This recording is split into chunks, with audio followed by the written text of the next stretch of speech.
Sugar patients chapati రోటీ కాకుండా సంతృప్తిగా rice కూడా తినవచ్చు. Doctor rice, sugar free rice, doctor rice, diabetic rice, sugar పెన్సని బియ్యం, డాక్టర్ రైస్.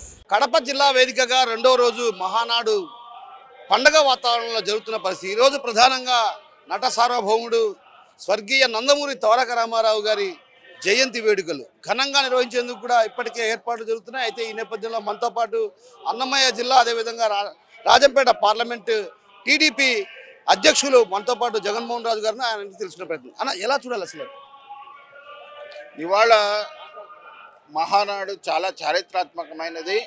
ఎన్టీఆర్ గారు కూడు గూడు బట్ట అనేటటువంటి నినాదంతో ఇవాళ తెలుగుదేశం పార్టీని స్థాపించి ఆ రోజు అవసరాలకు అనుగుణంగా కొంత సిద్ధాంతాలను రూపొందిస్తే ఆ మూల సిద్ధాంతాలను ఎక్కడ కూడా మర్చిపోకుండా ఈరోజు మారినటువంటి అవసరాల దృష్ట్యా ఈ భవిష్యత్తులో ఒక 40 సంవత్సరాల తెలుగు జాతి అభివృద్ధికి కంకణ కట్టుకునే విధంగా ఈ మహానాడులో 6 శాసనాలు ఇవ్వడం జరుగుతోంది. ఈ 6 శాసనాలను పక్కాగా అమలు చేయబోతున్నాం. వచ్చే 40 సంవత్సరాల్లో తెలుగు జాతి గర్వపడేలా, ప్రపంచమంతా కూడా తెలుగు జాతిని చూసి గర్వించే విధంగా ఇవాళ ఈ 6 శాసనాలతో తెలుగు జాతిని ముందుకు తీసుకుపోయేదానికి 40 సంవత్సరాల భవిష్యత్తు నేత మాకు లోకేష్ గారి రూపంలో ఇక్కడ లభించడం జరిగింది. దానికి కడప వేదిక కావడం, ఇది ఒక చరిత్ర కావడం కడప ఉమ్మడి కడప జిల్లా వాసులుగా మా అందరికీ కూడా గర్వకారణంగా ఉంది. ప్రధానంగా ఇప్పటికే ఏదైతే ఎన్టీ రామారావుకు భారతరత్న అవార్డు ప్రకటించాలంటూ కూడా గత కొంతకాలంగా డిమాండ్ వినిపిస్తున్న పరిస్థితి కూడా ఎక్కడ కూడా మహానాడులో కావచ్చు ఇతరత్ర చోట్ల తీర్మానం చేయని పరిస్థితి. అంటే ఒక రకంగా కడప జిల్లా చరిత్రలో నిలిచిపోవాలని మీరు భావిస్తున్నారు కాబట్టి ఈ నేపథ్యంలో మీరు ఈ ప్రతిపాదన ఏమైనా చేయబోతున్నారు? భారతరత్న ఎన్టీఆర్ గారు ఇవ్వాల్సిందని తెలుగు జాతికి గౌరవం. భారతరత్న ఎన్టీఆర్ గౌరవం కాదు, కానీ భారతరత్న అనేటువంటి మన బిరుదుకి గౌరవం వస్తుంది ఎన్టీఆర్ గారికి ఇవ్వడం ద్వారా. ఈ తీర్మానాలన్నీ కూడా అసెంబ్లీ వేదికగా ఇంతకుముందు సభల్లో అన్నింటిలో కూడా ఈ తీర్మానం చేయడం జరిగింది. కాబట్టి అది అందరి కోరిక. ఖచ్చితంగా వారికి భారతరత్న రావాలనేటువంటిది మా అందరి కోరిక. ప్రధానంగా ఈ మహానాడు వేదికగా యువతకు కూడా పెద్దపీట వేయబోతున్నారు. నారా లోకేష్ ఇప్పుడు పార్టీలో కీలకంగా వ్యవహరించబోతారన్నటువంటి ప్రచారం కూడా జోరుగా సాగుతుంది. ఆయనకి ఎలాంటి పదవిని ఇస్తే బాగుంటుంది? అసలు కీలకమైన పదవి కాదు, తెలుగుదేశం పార్టీ నాయకులందరి గుండెల్లో మా భవిష్యత్తు నేత, ఆయన మా అధినాయకుడు. వచ్చే 40 సంవత్సరాలకు తెలుగుదేశం పార్టీకి దిక్సూచి దిశ నిర్దేశం చేసేటటువంటి నాయకుడు, సమర్థవంతమైన నాయకుడు. ఆయన సమర్థతను ఆల్రెడీ నిరూపించుకున్నారు. ఆయన తీసుకొచ్చినటువంటి పార్టీలో చేసినటువంటి విధానాలు, యువగణంలో ఆయన ఇచ్చినటువంటి స్ఫూర్తి, ఆ యువగళంలో ఆయన స్ఫూర్తితో ప్రజల్లో మార్పు వస్తుంటే సైకో తట్టుకోలేక సాక్షాత్తు మా దేవుడు చంద్రబాబు నాయుడు గారిని జైల్లో పెట్టి హింసలు పెట్టేటటువంటి పరిస్థితి. అంటే యువగళం ఇచ్చినటువంటి స్ఫూర్తి, లోకేష్ గారి ప్రభావం ఏ విధంగా చూపిందో ఆ ఒక్క సంఘటనలోనే మనం అర్థం చేసుకోవచ్చు.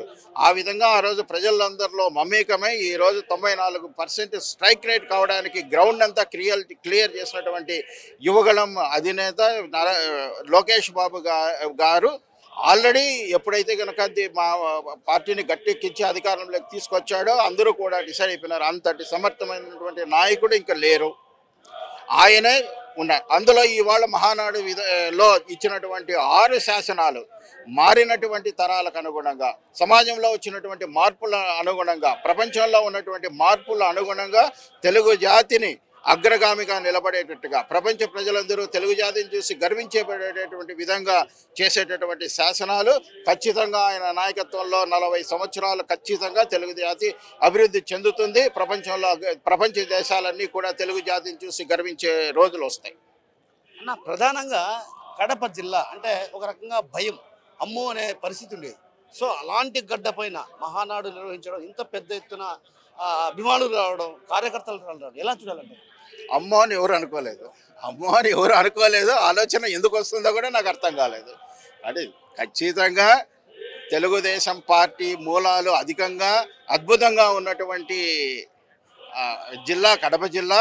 మనం చూసాం 10లో 7 వచ్చాయి. వచ్చే ఎన్నికల్లో కంప్లీట్గా 10కి 10 రాబోతున్నాయి. దానికి సంబంధించినటువంటి కృషి మా తెలుగుదేశం పార్టీ అధిష్టానం నారా లోకేష్ గారి ఆధ్వర్యంలో నాయకత్వంలో జరుగుతూ ఉంది. ఖచ్చితంగా వచ్చే రోజుల్లో 10కి 10 సీట్లు చెప్తాం. ఇవాళ తెలుగుదేశం పార్టీని చూసి అందరూ అమ్మో అనుకునేటటువంటి పరిస్థితి నిన్నటికే వచ్చేస్తుంది. సో మొత్తం మీద ఏదైతే నారా లోకేష్ కీలక బాధ్యతలు ఎప్పుడో తీసుకున్నారో ఆయన ఎప్పుడు తీసుకోవడం కాదు, ఏదైతే భారతరత్న ఇవ్వాలన్నటువంటి డిమాండ్ కూడా ఇప్పటికీ కూడా తీర్మానం చేయడం జరిగింది. రాబోయే రోజుల్లో ఖచ్చితంగా కడప జిల్లాలో 10కి 10 స్థానాలు కైవసం చేసే దిశగా అడుగులు వేయాలన్నటువంటి ఉద్దేశంతోనే ప్రయత్నాలు కొనసాగుతున్నాయి. అందుకే ఈ మహానాడు వేదిక కానుందన్నటువంటి విషయాన్ని మనతో పాటు ఉన్నటువంటి జగన్మోహన్ రాజు చెప్తున్నారు. Over to studio. India Pakistan తాజా అప్డేట్స్ కోసం డౌన్లోడ్ చేసుకోండి RTV లైవ్ యాప్.